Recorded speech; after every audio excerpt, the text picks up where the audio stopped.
welcome back to Rolling Solo. My name is Adam Smith, and today we begin the playthrough of Townsfolk Tussle from Panic Roll. Say it ain't so, the sheriff of Eureka Springs has been murdered, and with no one guarding its gates, ruffians are coming in droves to take advantage of the defenseless town. Is this the end for Eureka Springs? Of course not, and inside of Townsfolk Tussle, you're going to be playing as a ragtag group of townsfolk doing their civic duty to wallop these troublemakers into oblivion. And who knows, one of them may prove worthy enough of becoming the new sheriff along the way. Will they be able to overcome the odds and defend Eureka Springs? We certainly hope so. A game consists of 4 rounds, which are split between a town phase and a fight phase. If the townsfolk manage to take down all 4 ruffians invading Eureka Springs, they win. You lose the game if all townsfolk are knocked out during a fight, or if all the remaining townsfolk are removed from the board with no way for them to return. If this occurs, the game is over. The game begins in the town phase, where the townsfolk get a chance to prepare for the battles to come. Now, inside the town phase, there are 4 major steps. The very first one is that each townsfolk is going to draw back up to 3 unaccomplished feats of metal. Now, in the very first round or first town phase of the game, each townsfolk just simply draws 3 feats of metal. So I've done this for each of them. Feats of metal are valiant deeds that you can accomplish to receive a boost of coins or fighting power, and feats are drawn at the start of the town phase, as we just did, and then they're kept face down until they're accomplished. Now, when you're playing solo, you can keep these all face up for each townsfolk. Now, each feat has a goal written right on it. If a townsfolk accomplishes one of their goals after it's received, they immediately reveal it and they get the reward dictated by the feat. And accomplished feats of metal are kept face up in front of their accomplisher. Again, doesn't matter for solo play, you'll keep them face up regardless, but you could use it for tracking purposes that way.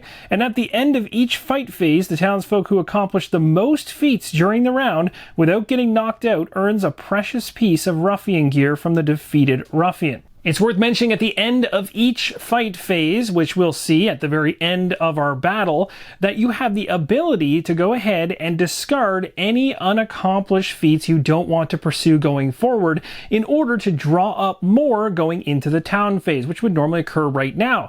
So it's worth mentioning that you start out with 3 that are given to you, and then as you move forward, you might realize that 2 out of the 3 or 1 out of the 3 are ones you don't really want to actively try and complete, so you might discard those at the end of a fight phase to hopefully get something a little bit more useful for you. That's going to wrap up step number 1 inside the town phase. We now have all of our feats of metal for each of the townsfolk. Step number 2 has each townsfolk receiving a town event card and resolving them out loud in buy-in order. Now, I'm playing solo, so I'll be resolving all 3 of these for each of the individual townsfolk I'm controlling. Looking at this track here, the beaten order starts at the top and works its way down, whereas the buying order, which is how this second step is resolved, goes from the bottom up. So we'll be starting with Norman Fishboy's event. I love when things thematically tie in. The very first town event off the top of the deck is Excommunicated. This is a town event which literally features Norman Fishboy right in the artwork itself. It says, "Terrible news. The residents of Eureka Springs found out about that thing you did. You thought you buried your past, but you've been outed for your terrible crime. You know the one. Shame on you. As a result, the town demands you to be exiled. You must become a new townsfolk, not currently in play. You lose your starting gear and gain starting gear of the new townsfolk. You keep any non-starting gear, town events, feats of metal, and coins you have collected." So literally, Norman Fishboy has been pushed straight out of the equation. Whatever Norman Fishboy did, it was pretty bad to get kicked entirely out of a town and out of this playthrough, and now Granny Melba has stepped in instead. We have Granny's cane here, the Rudy Tudor equipped. This is starting equipment for Granny. She's also got her stat set and 10 coins, as well as all the feats of metal that Norman Fishboy had earlier still remain. So the key to remember here is the gold you're going to be able to keep, the feats of metal you're going to be able to keep, and you'll also keep any town events that you have next to the character. If this type of town event was to crop up, say, a couple of ruffians deep into your campaign, and you happen to get your individual kicked out of the campaign like what just happened, you're not going to lose absolutely everything, but your character is going to change, which is quite a twist for sure. Can't say I've ever had that happen in any game I can think of. Henlo's town event is next. It states, waiting for trouble. You spend some time finding the perfect spot to set up an ambush. You may place yourself adjacent to any terrain piece on the landscape at the start of the next fight. That sounds pretty useful. Quintus has the town event Bloody Prints. It says, you notice a trail of bloody footprints leading around the corner. Someone might be in trouble. You should go check it out. We're going to now go ahead and roll a die, and we're going to add our accuracy rating to it. There are a number of dice included inside of the game to roll for the townsfolk. Now I'm playing solo and controlling all 3 characters, so I just need one of them to do these rolls. I've got that die now. Let's give it a roll, and you'll see my accuracy column, which is actually on the far right, is sitting at a 0. So unfortunately, I got nothing to add into this, and looking around here at anything else I have in terms of abilities and cards, nothing's going to improve this beyond just the roll itself. So here we go. We're hoping for 4+, as I believe that's going to be the best result.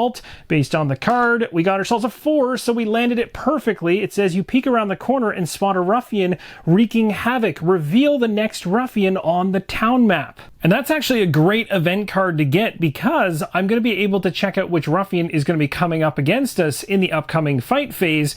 The reason why it's valuable right now is because the next step of the town phase, the second after I resolve this last town event card, is going to be going to the peddler to buy gear. So now, knowing what the ruffian's going to be, we're going to be able to buy some items that might help us out in that particular fight. Let's find out who the ruffian is. We're going to be going up against Will Barlow. Now, without that town event card being pulled, we would have no idea what actual enemy we're going up against in the fight phase coming up. And that's normally the case, but this event card allowed us to see it in advance. So be aware of that, even though this is a playthrough and I happen to be able to see exactly who I'm going up against. This isn't going to be the case every single time. You're going to be going in blind probably more often than not.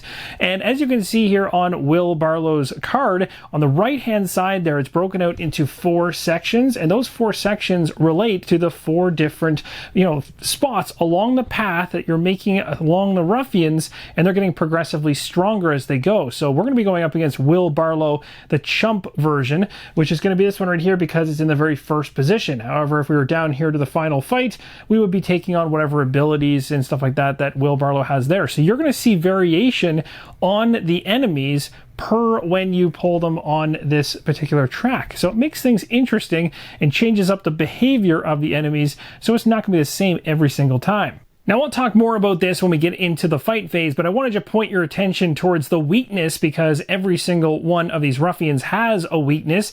In this case, it's Satiated Souls, which reduces Barlow's movement by 2, something we want to focus on. Continuing on with the town phase, step number 3 is shopping with the peddler. We look at the sideboard, the town phase sideboard. You'll see the peddler there at the bottom.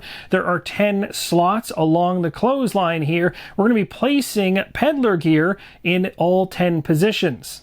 The peddler's wares are all up for sale now, and there are 10 of them. At this point, every single townsfolk is going to buy or sell 1 item on their turn, going in buy-in order. So that's going to have Granny Melba start things off, then we'll go to Henlo, and then Quintus at the very end. It will continue to wrap around until no players wish to buy or sell on their turn. Now, it's worth mentioning that you might not like anything available in the shop. That's actually quite possible, but the peddler always allows for more gear to come through. You just have to pay for that. So everybody would have to pay 2 coins per townsfolk, divided as they choose. You could choose to have all that payment come from 1 townsfolk or split it evenly. Regardless, 6 coins in this case would be needing to be spent in order to discard all the gear in the shop and replace it with brand new peddler gear. The key to remember around this is it has to be done before any townsfolk shops, activates any abilities, or activates peddler specific town events, and can only be done once per town phase. If you're wondering how much something costs, you'll find the cost on the right edge of the gear. So in the case of the Flinging Stones, we have a 5 cost or 5 gold to obtain that. Now, if you want to sell something back to the peddler, you receive half its value rounded down. So if you had a 15 coin item, it's going to give you back 7 coins, and starting gear cannot be sold. Granny has decided to buy the stuffed briefcase, which is a special gear item we'll be putting in our accessory slot on the other side of her player board in a second. But right now, let's just go ahead and read the ability. It states, changing gear during a fight only costs you 1 mox per slot. Normally, when you're inside of a fight and you want to change out a slot, it's going to cost you 2 mox. So this just reduces that, makes it easier. And as you can see, her mox is at 2. So if she was to do a changing of slots, that's pretty much all she'd be able to do on her turn. So this is going to make that make her a little bit more flexible around equipping things she picks up during the battle itself. Granny has equipped her stuffed briefcase in the accessory slot. She's also going to right now spend 4 coins. And again, remember, we're doing buying and selling one at a time per each of the townsfolk, round and round and round. But I want to go ahead right now and immediately resolve this feat of metal, which I have on Granny, that allows me to pay 4 coins at any time to achieve this feat. And as you can see on the card in the bottom left, it has 0 points highlighted. Now there are 2 things that those points relate to, and both of them are important, but beside them we get a choice in terms of whether I want to gain gold for completing this feat or whether I want to uptick my movement. Granny's decided to bump up her movement so she can get around that much quicker in the upcoming fight, and as you can see, that points I was mentioning in the bottom left hand corner of the feats of metal card I just achieved, it's 0, so I'm not getting anything for it. But when you achieve feats of metal, there are 2 things you're keeping your eye on. The first one is during a round, if you can keep yourself from being knocked out and you can achieve as many feats as possible in total points, then you earn a precious piece of ruffian gear from the defeated ruffian. It's kind of like a bigger reward beyond just beating the ruffian itself. Now on top of that, there's the becoming a new sheriff element of the game. So when we're setting up for the final fight, the 4th fight, the player, or the character in my case playing solo, with the most feat points that are achieved will be declared the new sheriff and will receive vital gear for the final encounter. But you got to be careful because there's a lot of weight on the sheriff's shoulders, and if they're knocked out in the final fight, the game is over. Now continuing on with the peddler here, we still want to keep our eye on the feats of metal for Henlo because there might be something in here we can work towards accomplishing. Like, we could go ahead and get suited up by trying to obtain a piece of head, chest, or leg gear. So this doesn't count for what we're already wearing. We already have the farmer's overalls on. We have to obtain something new. So let's take a look to see if there's anything out there worth grabbing. So Henlo's gone ahead and paid 5 gold to pick up the fluffy vest, which is a chest gear item. It does have the ability to use mox to restore HP and end my turn, and then immediately play the next ruffian action. We'll see that in action during gameplay if we choose to use the mox to do it. Now this is going to complete the suited up feat of metal that Henlo has, which is obtaining a piece of head, chest, or leg gear. So I get 1 point, which is going to help me towards getting some ruffian gear after the battle if I actually can successfully take out the ruffian, and working towards becoming the sheriff, more so than Granny with 0 points right now. And if I achieve this, I get 2 coins if I want it right now, or I could take a point of movement for this fight. Now, as you can see, Henlo doesn't have any ranged weapons, so being able to move a lot to be able to get up close and personal with the wheat sickle, at least to start, because there is potential I could find a ranged weapon of some type during gameplay, but to get things going, a lot of movement wouldn't be a bad idea. It's also worth mentioning I'm kind of doing the opposite of what the rulebook states in terms of keeping track of accomplished feats of metal, because, well, all information around them is, well, right in my face, because I'm playing solo, so I'm actually putting the accomplished ones face down and the ones that I'm still working towards face up, as you can see in the bottom right. It's now time for the troublemaker to go ahead and buy or sell something, and I've chosen to pick up the siren hat, which is a headgear item, and it's an instrument. It automatically, whenever you see this bolded area here on a card, will automatically bump up the stat it's referring to. So in this case, it's a +1 max HP. That's been adjusted on his board, and it states below, during the fight, for 1 mox, if the next action targets a single townsfolk, it targets you instead because you have a siren hat on, you're making so much noise. It's usable once per fight.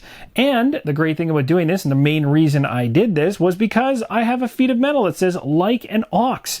If you end the town phase with at least 5 max HP, achieve this feat. Well, we're not done the town phase yet, but we soon will, and at that point I can choose to take an additional mox, which would be huge going into the next fight. I have 2 mox on him right now. It's just a little bit off screen, but I could bump that up to 3, which is probably what I'm gunning for. Swinging back around to Granny, she has no more money to spend, and at this point she's not going to buy or sell anything. She could choose to sell the stuffed briefcase if she really wanted to take half its value and get rid of it, but that makes no sense. So at this point, she's happy to stop. Henlo still had 5 gold to spend. I just spent 4 in order to pick up the soda pop item here, and this I can consume to discard it and take an additional turn right after the one I'm currently having. So it really just lets me have 2 back-to-back turns, which could come in really handy. Quintus is going to choose to stop right here and save his money for a future town phase. He's got 3 gold. Happy with what he's got loaded out so far. We already stopped with Granny earlier, so the last person to say they're done is Henlo, and Henlo's only got 1 gold left and is quite content to stop as well. So that's going to do it. No more buying and selling across the board for the townsfolk. And the 4th step is to enter the fight phase and basically get set up and ready to go. So let's go ahead and resolve this, as right now we are ending the town phase, and we're going to cash that in, I think, for the 1 mox bump. And just like that, the troublemaker is ready to go. Anything that wasn't purchased from the peddler can just be placed on the very bottom of the peddler deck. The final thing you need to do before moving into the fight phase, beyond cleaning up the peddler area into the peddler deck at the very bottom, is to flip over the token to see which ruffian you're going up against, but because a town event already revealed that, we know it's Will Barlow. The first couple things you'll want to do entering into the fight phase is to take the Ruffian token, for Will Barlow in this case, and place it in the Ruffian position at the top of the beaten order track. You'll then flip over the sideboard from its town phase to its fight phase. Place the corresponding Ruffian card onto the fight phase board. Next, you're going to want to shuffle the Ruffian's action deck and place it below the Ruffian card. Flipping over the Ruffian card that we just set up on the sideboard, you'll find the setup instructions in terms of what you're going to place on the main board. It's worth noting any squares that are marked with an FF are terrain pieces that are only placed during the final fight. And as we know, we are going up against our very first Ruffian. This is definitely not the final fight. This isn't the 4th one yet. Based on the Ruffian card setup, this is how the landscape lays out, and at this point, we're now going to find all the terrain cards that relate to all the different terrain you can see here in front of us, and we're going to lay them out where it states terrain. All the terrain cards have been laid out down below. You'll see differences of colors. There's brown ones and there's green ones. The brown ones are obstacles, and the green ones are features. There's differences between them. We'll talk about them when we actually get into the battle. Next up, we need to place our townsfolk and our ruffian, and you'll see where the townsfolk can be placed on the board based on all the T positions found on the setup, and the R, of course, is for the ruffian. Here's how I've chosen to go ahead and set up my townsfolk. I still could have chosen to place one of them near the tool shed on the opposite side of the ruffian, or I could have placed somebody on the opposite side of the ditch from the ruffian, and I chose to kind of group them all up together, but I do have one event card that was attached to Henlo that I'm going to use to my advantage right now, and it's called Waiting for Trouble. You guys remember this one where it said I can place Henlo adjacent to any terrain piece on the landscape at the start of the next fight. I've decided to place Henlo at the tool shed. It's worth mentioning other options that could be beneficial would be being adjacent to the picnic, although technically I have a couple characters that are pretty close to that already. The other option is to go right for the rickety farm down the bottom right, which has the potential for nothing to happen, for potential healing to happen, and of course if the healing happens too early in the game, that's not going to give me an advantage at all because I can't go over my max, so that would be bad. But the best thing I could get from the rickety farm is a helping hand from somebody inside. That's what I want to get, but it's a die roll, so it's not guaranteed, and it's kind of a one-time thing. So I either get the healing or I get the, the helping hand, and that's kind of the fun of trying to choose when is the right timing to use this stuff. So I'm heading for the tool shed. I think that's the best choice here. The final thing we need to do before diving into the fight is to set the health and the movement values based on the number of townsfolk in play. So in this case, 3p, it means there will be 7 movement for Will Barlow and 14 health. There are 2 locations on the sideboard to track the ruffian movement and the ruffian's health. And that, my friends, is going to wrap up part number 1, covering the full town phase and the setup for the fight phase. Join me in the next episode where we dive straight into the battle to see whether the townsfolk can fight off this first ruffian. Thanks again for watching. Let me know what your thoughts are on where I placed Henlo in terms of being up against or adjacent to a piece of terrain. And as always, keep on rolling solo.